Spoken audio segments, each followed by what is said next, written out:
আচ্ছা, কথা শোনা যায় ভাই? কথা শোনা যায়, বোঝা যায়? আলহামদুলিল্লাহ। ভাই, আল্লাহর ওয়াস্তে কেউ এখানে ছবি তুলবেন না, ভিডিও করবেন না, গোপনেও না, প্রকাশ্যেও না। হ্যাঁ, এটা কোনো ভালো আমল না।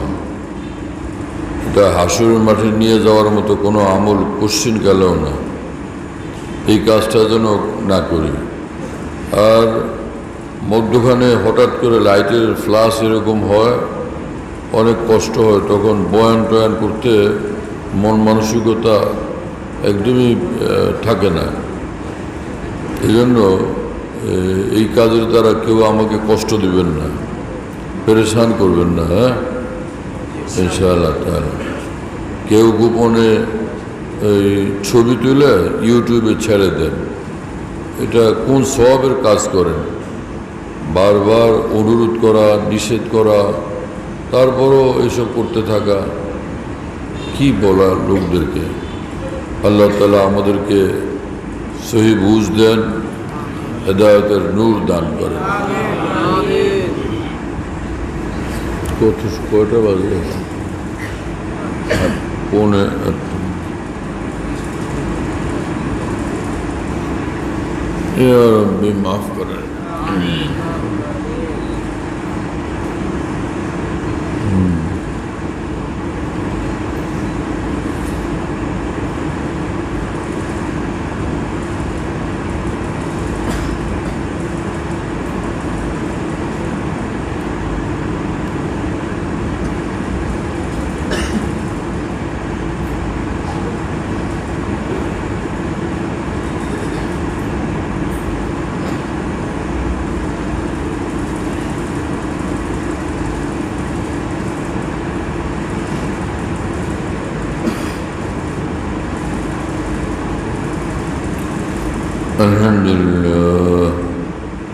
الحمد لله وكفى وسلام على عباده الذين اصطفى أما بعد أعوذ بالله من الشيطان الرجيم بسم الله الرحمن الرحيم فاذكروني أذكركم واشكروا لي ولا تكفرون صدق الله مولانا العظيم وقال رسول الله صلى الله تعالى عليه وسلم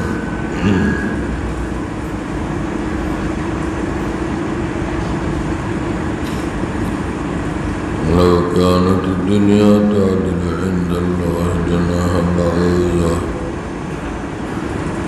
ما سقى كافرا منها شربا وقال عليه الصلاة والسلام لا إله إلا الله ليس لها حجاب دون الله حتى تخلص إليه وقال عليه الصلاة والسلام المرء مع من أحب أو كما قال رسول الله صلى الله تعالى عليه وسلم আল্লাহ পাক জাল্লা জালালুহু ওয়া মানওয়ালুহু আমাদেরকে মাফ করে দেন। জান্নাতুল ফিরদাউস আমাদের জন্য মঞ্জুর করেন। জাহান্নাম থেকে আল্লাহর অসন্তুষ্টির আগুন থেকে আল্লাহ আমাদেরকে হেফাজত করেন। দ্বীনের সহি বুঝ দান করেন।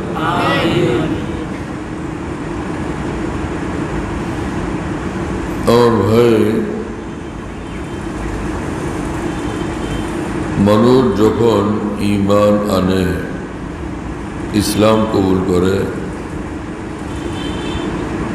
এটা এত দামি আমল এত আশ্চর্যজনক আমল, কালেমা পড়া, ইসলাম কবুল করা। রসুল আকরম সাল্লাল্লাহু তাআলা আলাইহি ওয়াসাল্লাম বলেন যে ইন্নাল ইসলামা ইয়াহদিমু মা কানা ক্বাবলাহু। ইসলাম কবুল এর সাথে সাথে ইসলাম অতীতের সমস্ত গুনাহ, সব নাফরমানি, সব কিছুকে একদম নিশ্চিহ্ন করে দেয়। ইসলাম এত দামি আমল।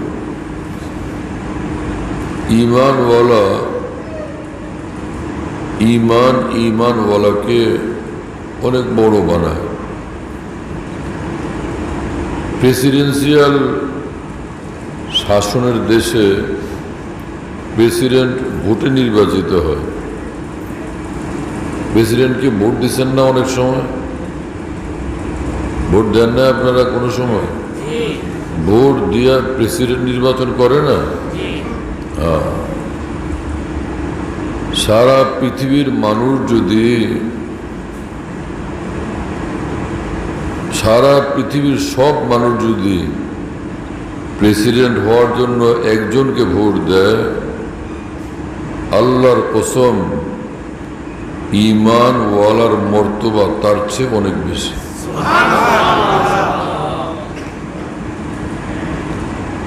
এতে কোনো সন্দেহ নেই।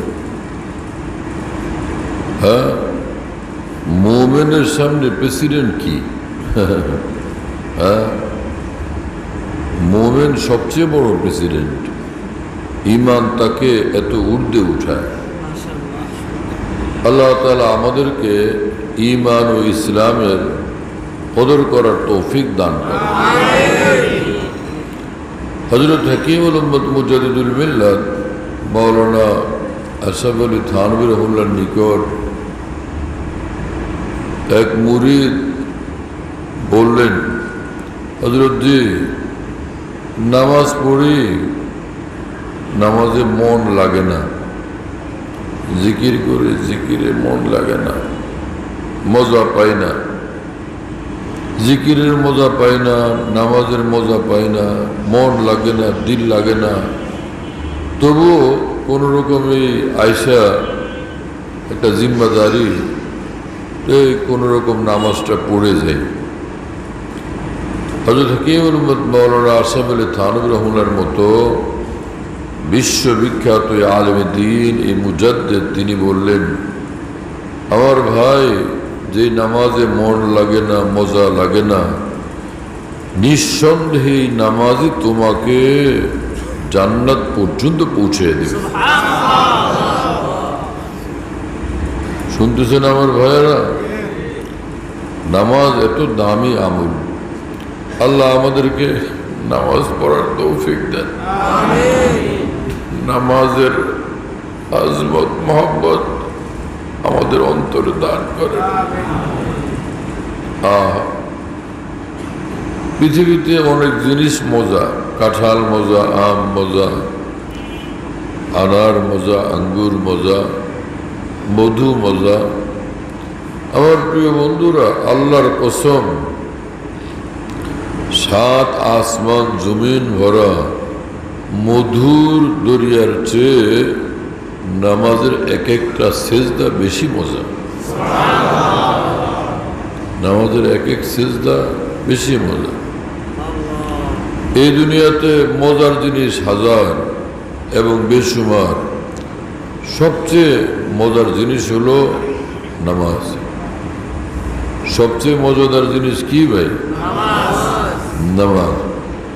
1 লাখ কাঁঠাল, এটার মজা বেশি না একটা সিজদার মজা বেশি? হ্যাঁ, 1 লক্ষ পদ্মার মধুর মজা বেশি না একটা সেজদার মজা বেশি? সেজদার মজা বেশি। হ্যাঁ, এসা দৌলত প্রত্যেক মুসলমানকে আল্লাহ পাক দান করছেন, কিন্তু আমরা মুসলমানরা সেটার কদর করতে অনেকেই পারি না। হ্যাঁ, কদর বুঝি না। এই আমেরিকা অনেক বড়, ইউরোপ অনেক বড়, কানাডা অনেক বড়, জার্মানি অনেক বড়, সাউথ আফ্রিকা অনেক বড়, চীন দেশ অনেক বড়। হ্যাঁ, এই নানান দুনিয়ার লাইনের নানান মোড়ের উপরে নজর পড়ে গেছে। যতগুলো দেশের নাম বললাম, শুনতেছেন আপনারা? যে লক্ষ কোটি আমেরিকা, লক্ষ কোটি কানাডা, লক্ষ কোটি চীন, জাপান, জার্মান, হ্যাঁ, লক্ষ কোটি সাউথ আফ্রিকার চেয়ে বেশি দামি জমিনের ওই টুকরা যেখানে বান্দা আল্লাহর সামনে সিজদা করে।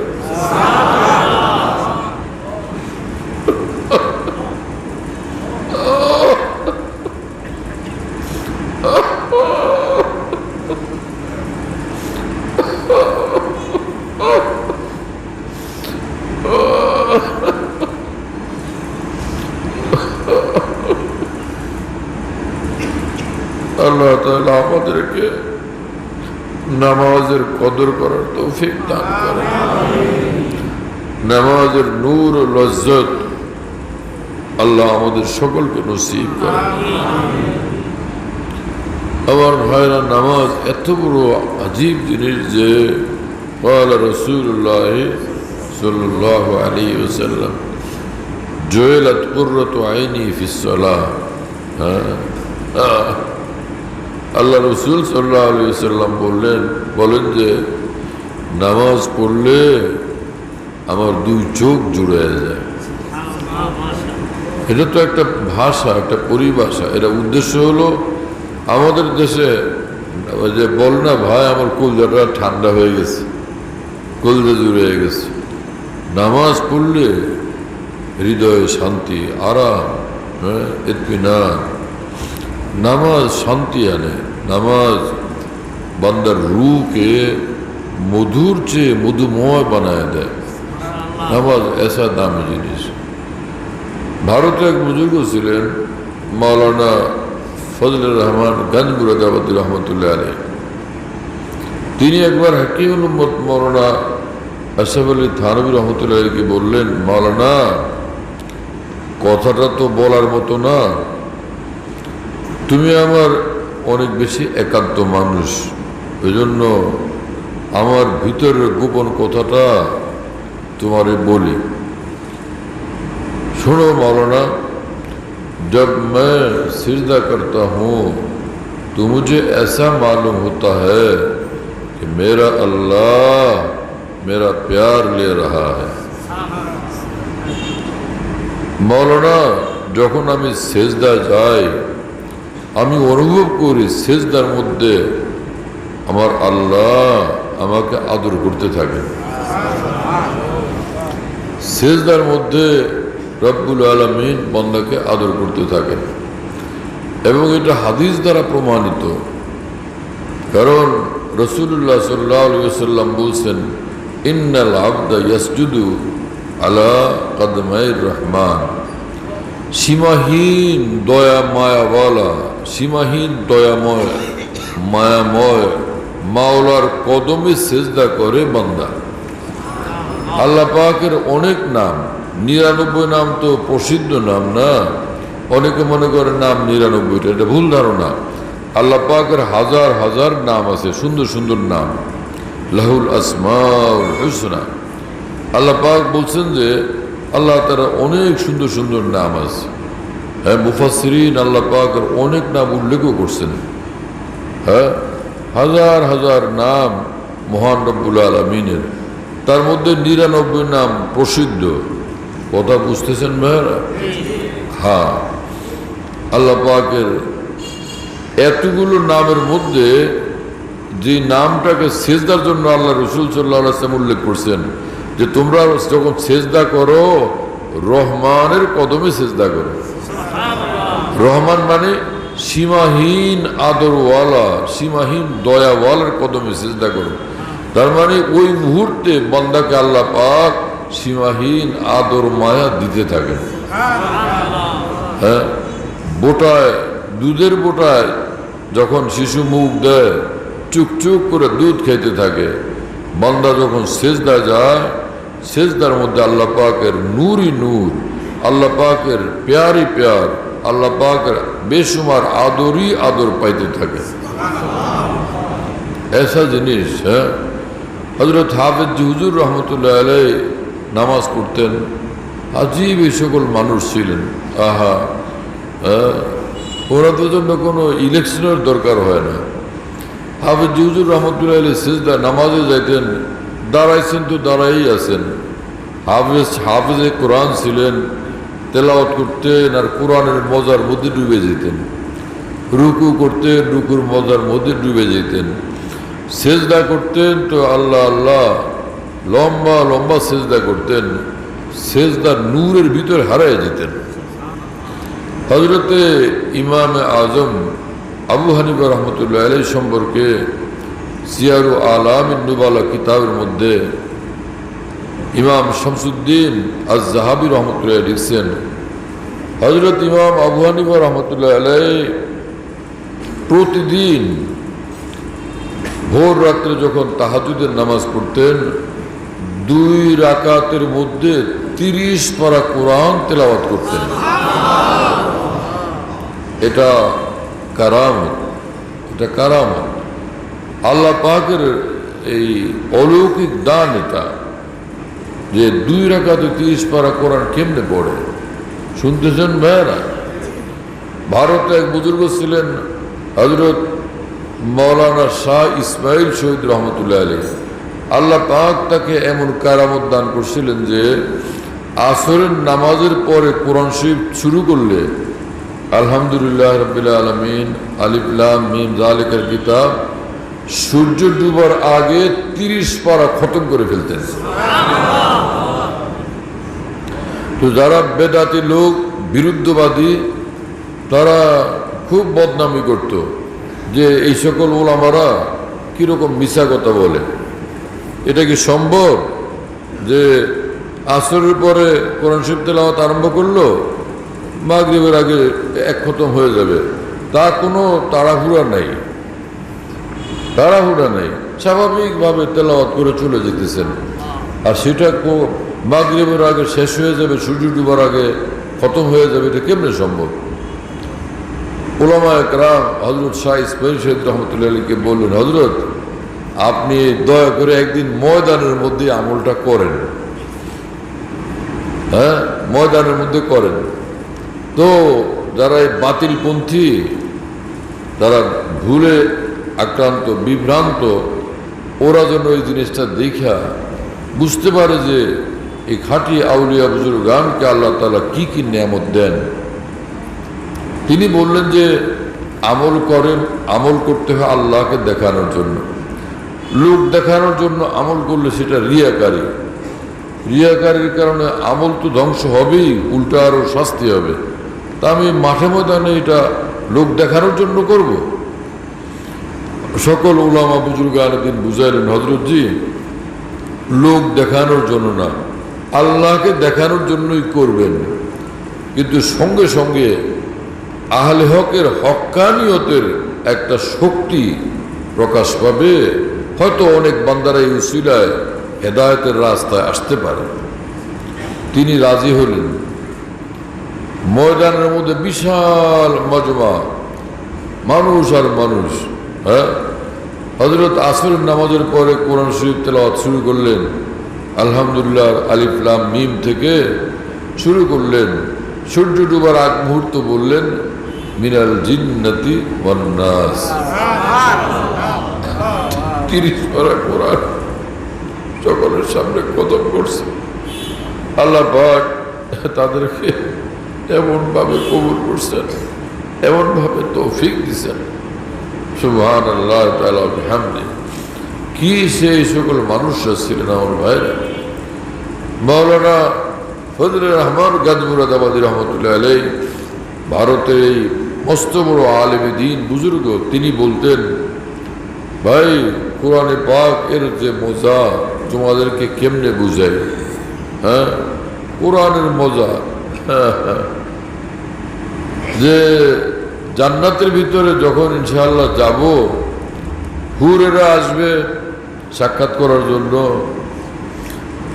তো আমি হুরদেরকে বলবো বি कुरान सुनना हो तो बैठ, नहीं तो अपनी राह ले। বেগম আমি এখন কোরআন শরীফ তেলাওয়াত করব, কোরআন শরীফ পড়ব, শুনবা?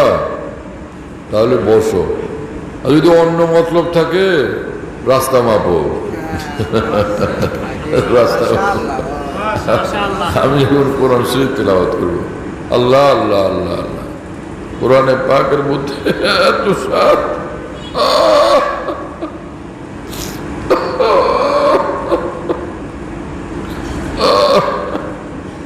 কোরআনে পাকের মধ্যে এত স্বাদ, এত মজা, এত মধু রাখছেন মহান রব্বুল আলামিন।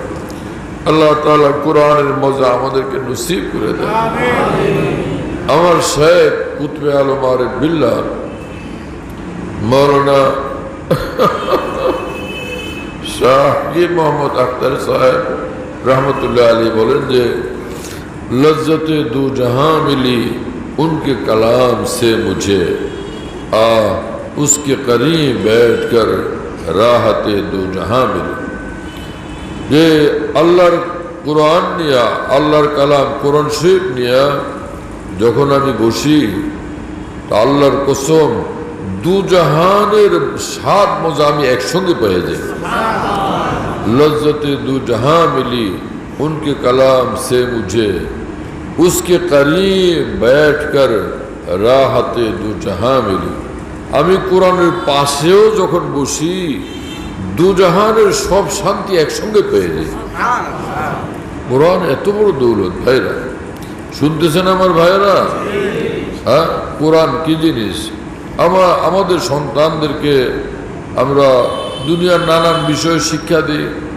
অনেকজনের অনেক চিন্তা আসে, আমি তাকে ডাক্তার বানাবো, মাস্টার বানাবো, প্রফেসর বানাবো, হ্যাঁ ইঞ্জিনিয়ার বানাবো, বিভিন্ন বিষয়ে খেয়াল হয়। সেগুলোও দরকার দুনিয়াতে। ইঞ্জিনিয়ার না হলে মসজিদ বানাইতো কে? ইঞ্জিনিয়ার মসজিদ কি হাফিজ হুজুর বানাই দিবেন? হ্যাঁ, বিল্ডিং যে দরকার, অনেক বড় মাদ্রাসা করবে, যাত্রাবাড়ি মাদ্রাসা, মাদারীনগর মাদ্রাসা, হ্যাঁ পটিয়া হাটহাজারী মাদ্রাসা, এই মাদ্রাসার এত বড় বড় বিশাল 7-8 তলা বিল্ডিং, এগুলো কি নিজামুদ্দিন আউলিয়া বানাই দিচ্ছেন? ইঞ্জিনিয়াররাই বানাইছেন। তো দুনিয়ার লাইনে এই সকল জ্ঞান বিজ্ঞানেরও দরকার আছে। কিন্তু আমার ভাই সে একজন বড় ডাক্তার, একজন বড় প্রফেসর, একজন বড় ইঞ্জিনিয়ার, তিনি সারা দুনিয়ার বিখ্যাত জ্ঞানী, বড় বিদ্বান, বড় উচ্চশিক্ষিত, উচ্চ সম্মানিত, কিন্তু কোরআন শরীফ যদি পড়তে না জানলেন তো কতটুকু তিনি কামিয়াব হলেন, কতটুকু তিনি লাভবান হলেন, আর কতটুকু তিনি ক্ষতিগ্রস্ত হলেন। সব পারলেন, কোরআন শরীফ পড়তে পারলেন না। হ্যাঁ, শুধু আলহামদু সূরাটাও পড়তে পারেন না। কি আফসোসের বিষয় বলেন। রসুল পাক সাল্লাল্লাহু আলাইহি ওয়াসাল্লাম বলছেন, একবার যদি কোনো মুসলমান সূরা ইয়াসিন শরীফ তেলাওয়াত করে, একবার আল্লাহ পাক 10 খতম কোরআনের সওয়াব তাকে দান করবেন। 10 খতম কোরআনে পাকের সওয়াব তাকে দান করবেন। রসুল আকরাম সাল্লাল্লাহু আলাইহি ওয়াসাল্লাম সাহাবীদেরকে বললেন, প্রতিদিন 1000 আয়াত পড়তে পারবা না? রোজ 1000 আয়াত পড়বা কোরআন শরীফ থেকে। সাহাবায়ে কেরাম বললেন, ইয়া রাসূলুল্লাহ, রোজ 1000 আয়াত মুশকিল লাগে, এটা মুশকিল, এটা কে পারবে? প্রতিদিন না ছুটে প্রতিদিন 1000 আয়াত। তো আল্লাহ রসুল সাল্লাল্লাহু আলাইহি ওয়াসাল্লাম বললেন, আচ্ছা প্রতিদিন একবার আলহাকুমুত তাকাসুর সূরা কি পড়তে পারবা? কি বুঝেন না আমার কথা? কোন সূরা ভাই? আলহাকুমুত তাকাসুর। প্রতিদিন 1000 বার আলহাকুমুত তাকাসুর সূরা, এই সূরা তাকাসুর একবার পড়তে পারবে না রোজ? সাহাবায়ে কেরাম বললেন, ইয়া রাসূলুল্লাহ, এইটা কে না পারবে? এইটা কে না পারবে? তো এত সোজা। হ্যাঁ, রসুল আকরাম সাল্লাল্লাহু আলাইহি ওয়াসাল্লাম বললেন, একবার যদি কোনো মুসলমান সূরা আলহাকুমুত তাকাসুর পড়ে, আল্লাহ পাক তাকে কোরআনে কারিমের 1000 আয়াত পড়ার সওয়াব দান করবেন। এই আমলটা আমরা করতে পারবো ভাইরা ইনশাআল্লাহ। হ্যাঁ, আল্লাহ আমাদের কবুল করেন, আল্লাহ আমাদের তৌফিক দান করেন। অনেক মুসলমান ভাইরা পেরেশান থাকেন যে বাবা মারা গেছেন, মা মারা গেছেন, দাদা দাদি, নানা নানি, শ্বশুর শাশুড়ি, কোনো প্রিয়জন চলে গেছেন, তার জন্য কি করি? আরে ভাই, করার তো অনেক কাজ আছে। সুন্নত তরিকা মোতাবেক করলে আমল কবুল হয়, সে আমলে বড় ধরনের সওয়াব হয়। আপনি বললেন আল্লাহ আমার এই আমল কবুল করেন, এর সব আমার বাবাকে দান করেন, আমার মাকে দান করেন, হ্যাঁ, আমার নানাকে দান করেন, আমার অমুক প্রিয়জনকে দান করেন, সে আমল সেখানে পৌঁছে যাবে। রাসূল আকরাম সাল্লাল্লাহু আলাইহি ওয়াসাল্লাম বলেন যে মৃত ব্যক্তির আপনজনেরা এই যে খালি আল্লাহর কাছে এইটুকু বলে, আল্লাহ মাফ করে দেন আমার আব্বাকে, মাফ করে দেন আমার আম্মাকে, খালি আল্লাহর কাছে মাফ করার জন্য দরখাস্ত যে করেন, এইটুকুর বিনিময়ে আল্লাহ তাআলা ওই মৃত ব্যক্তিকে পাহাড়কে পাহাড় পরিমাণ সওয়াব দান করেন। সুন্নত মোতাবেক আমল যদি করতাম কি যে সুন্দর হইতাম আমি নিজে, হ্যাঁ, কি সুন্দর হইতো আমাদের জিন্দগি, কত দামি হইতো আমাদের এক একটা আমল। নকশে কদম নবী के हैं, जन्नत के रास्ते अल्लाह से मिलाते हैं, सुन्नत के रास्ते। হ্যাঁ, প্যারা নবী মুহাম্মদুর রাসূলুল্লাহ সাল্লাল্লাহু আলাইহি ওয়াসাল্লামের সুন্নত তরিকার মহব্বত আল্লাহ আমাদেরকে দান করেন। আমিন। আমার শায়েখ, আমার মুর্শিদ রহমতুল্লাহ আলাইহি বলেন, হে মুসলমান, সুন্নত তরিকা তুমি যদি ধরো, আল্লাহর রসুলের সুন্নত বান্দাকে আল্লাহর সঙ্গে মিলিয়ে দেয়, জান্নাত পর্যন্ত পৌঁছে দেয়।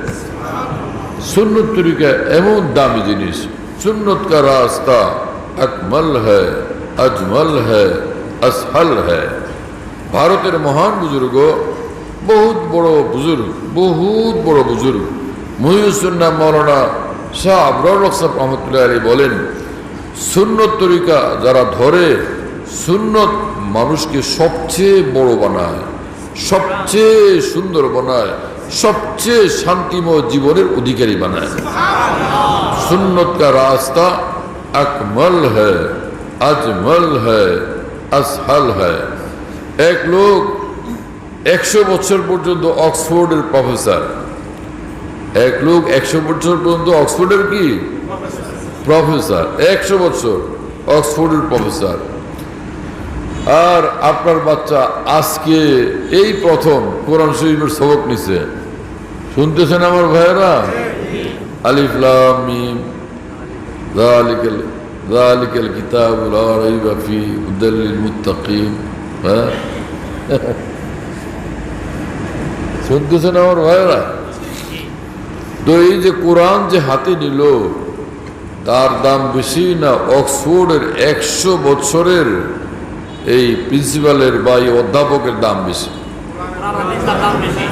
অক্সফোর্ডের ভিসির দাম বেশি না যেই বাচ্চা কোরআন হাতে নিল, কোরআন পড়ে, তার দাম বেশি? আল্লাহর নিকট কার মর্যাদা বেশি? قال رسول الله صلى الله عليه وسلم خيركم من تعلم القرآن وعلمه। প্যারা নবী মুহাম্মদুর রাসূলুল্লাহ সাল্লাল্লাহু আলাইহি ওয়াসাল্লাম বলেন, তোমাদের মধ্যে সবচেয়ে দামি মানুষ তারা যারা আল্লাহর কোরআনের ইলম শিখেন আর আল্লাহর কোরআনের ইলম শিক্ষা দান করেন। কোরআন শিখেন, কোরআন শিক্ষা দান করেন, তারা সবচেয়ে দামি, সবচেয়ে ভালো, সবচেয়ে উন্নত, সবচেয়ে উঁচু মানুষ। রাসূল আকরাম সাল্লাল্লাহু আলাইহি ওয়াসাল্লাম এই কথা বলছেন। তাহলে আমার ভাইয়েরা, আল্লাহ রসুলের কথা তো নিশ্চয়ই আমরা প্রত্যেক মুসলমান 100 ভাগ বিশ্বাস করব না, এতে কোনো সন্দেহ আছে? তাহলে পৃথিবীতে শ্রেষ্ঠ মানুষ কারা? যারা কোরআন পড়ে, যারা কোরআন শিক্ষা দান করে। কি ভাই, ঠিক কিনা এটা? আরো শুনেন, রসুল পাক সাল্লাল্লাহু আলাইহি ওয়াসাল্লাম বলেন, ইন্নাল্লাহ ইয়ারফাউ বিহাযাল কুরআনে আকওয়ামান ওয়া ইয়াযাউ বিহি আখারিন। যে যারা আল্লাহর কোরআন ধরে, এই কোরআন তাদেরকে ঊর্ধ্বে তোলে, ঊর্ধ্বে তোলে, ঊর্ধ্বে তোলে, ঊর্ধ্বে তোলে, ঊর্ধ্ব থেকে